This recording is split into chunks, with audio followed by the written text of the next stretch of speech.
this bill.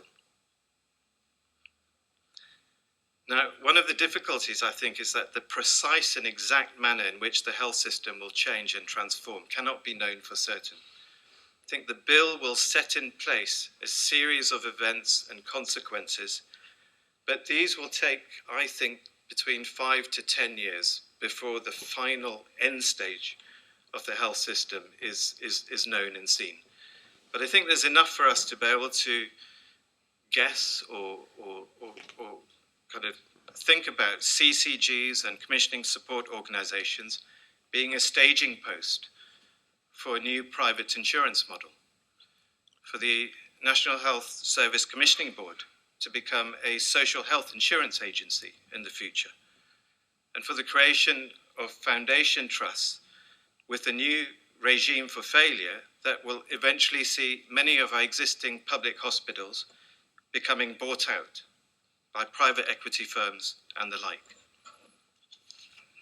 And in this sense, I don't think the passage of the bill will mark the end of the NHS, because it will take another 5 to 10 years. If this bill is passed, however, I think future historians will mark the beginning of the end of the NHS at around the mid-1980s, and this period will be seen as the middle of the end of the NHS.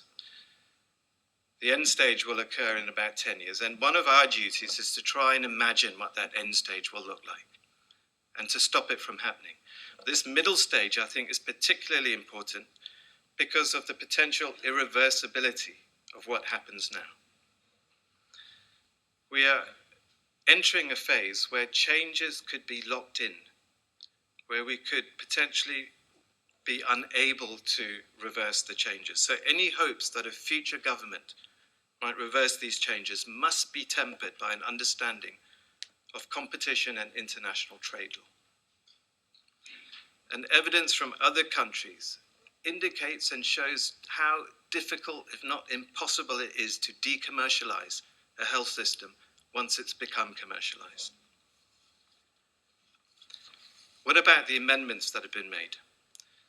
I'd like to argue that the amendments that have been made are minor, if not cosmetic. The issue of the duty and accountability of the Secretary of State has not been resolved. The issue of the balance between cooperation and competition has certainly not been resolved. The change from any willing provider to any qualified provider that has been hailed by some people is meaningless. It changes nothing. I don't know how integration is being promoted through any of the new announcements from the government. I can't make sense of that claim. And the analogy that I keep coming up with in thinking about these concessions is the analogy of being on the Titanic. You know, I think we've been able to secure a few extra lifeboats. And of course, a few extra lifeboats on the Titanic would have saved some lives. But I think it's still possible for us to change the course of the Titanic. It's not enough to campaign and to win over a few extra lifeboats. I think it's really important that we debate the adequacy of the concessions and the amendments that have been proposed, and to make sure that we are not being sold some false reassurances or that we're not chasing a bunch of red herrings. There is a charge that I might be alarmist, that I might be exaggerating the dangers, that I might even be misinterpreting the bill. There's also an argument that commercialization and competition isn't so bad, that it can be managed, that it can be harnessed. In terms of commercialization and competition, as far as I can see, there is no evidence that it improves quality, or that it improves efficiency, or that it improves equity. I know this is disputed, but that would be my reading of the evidence and the literature. In terms of being alarmist or exaggerated, I think the important point is that we need to think with a 10-year time frame in mind. It's not just about what happens next year or in 2 years' time. We've got to think about the irreversibility.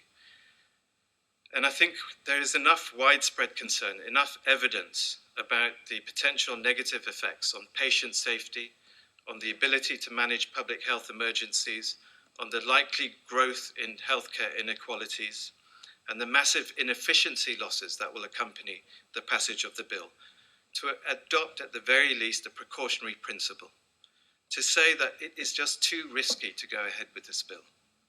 There is no need to take this risk, especially in the current financial climate. And I think as public health professionals, we have a duty to do that and to make that point loud and clear. So I think there are professional grounds for opposing this bill, but I would also like to think that we have a set of values on which we can draw upon as public health doctors. And to challenge this bill because it is also undemocratic, because it doesn't have a democratic mandate, and because it will harm the most vulnerable people in our society. Is this a done deal? It is not a done deal. This bill can be defeated if there is enough will to defeat it. And the people with probably the most influence in defeating this bill are the professions, the colleges, us. There is a growing tide against this bill from amongst the colleges and the public. And I think we shouldn't just be talking about joining this momentum. I think we should be leading it. This is our training. This is what we're about as public health doctors. So I think, even though we might be tiny, and maybe it's because of my name, but I've always believed in being able to punch above your weight. But I think we have the training, the authority, and the mandate to be leading the professions in defeating and opposing this bill. If we fail to grasp this opportunity now, we will regret it for many, many years to come. Finally, I'd like to just respond to the issue of would it be worse to oppose this bill than to go ahead? And this is clearly flawed logic. I cannot see any way in which it would be worse to continue with this bill rather than to oppose it. Apart from anything, it would set the precedent of allowing laws to be implemented before they're passed, effectively holding the country to ransom. But it wouldn't be difficult for us as public health doctors to come up with a sensible and feasible plan, a plan B, a plan to stabilize the system, a plan to enhance the role of public health, to meet the financial challenges facing the country, to produce something that could be an alternative to the bill, and to work with our colleagues and to present that both to the government, to our parliamentarians, and to the public, that there is a better way to go. Thanks very much.